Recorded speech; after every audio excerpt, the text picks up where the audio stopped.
राहुरी तालुक्यातील वांभोरे येथील पंचमुखी महादेव मंदिराच्या डोंगराजवळ एका महिलेचा निर्घृण खून झाल्याचा धक्कादायक प्रकार समोर आला आहे। आरोपीने महिलेचे शिर धडापासून वेगळे करून तिचा निर्घृण खून केला। खून झालेली महिला आणि खून करणारा आरोपी आंबेगाव तालुक्यातील आहे। त्यानंतर आरोपी स्वतःहून पोलीस ठाण्यात हजर झाला। ही घटना बुधवार दिनांक 19 रोजी रात्री घडली। सोनाली राजू जाधव वय 28 राहणार पोखरी तालुका आंबेगाव असे खून झालेल्या महिलेचे नाव आहे, तर सकाराम धोंडीबा वालकोळी वय 53 राहणार निरगुडसर तालुका आंबेगाव असे आरोपीचे नाव आहे। पोलिसांनी त्याला अटक केली आहे। या प्रकरणी पोलीस कॉन्स्टेबल सुनील निकम यांच्या फिर्यादीवरून राहुरी पोलीस ठाण्यात खुनाचा गुन्हा दाखल करण्यात आला आहे।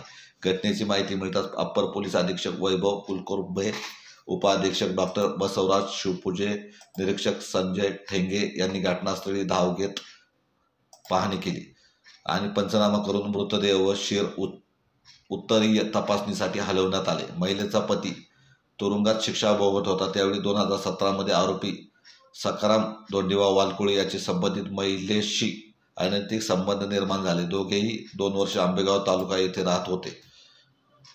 त्यानंतर अहिल्यानगर येथे 4 वर्षे राहिले। दरम्यान महिलेचा पती 1 वर्षापूर्वी तुरुंगातून बाहेर आला। त्यावेळी ती महिला 3 महिन्यापासून पुन्हा पतीबरोबर शिक्रापूर येथे राहत होती।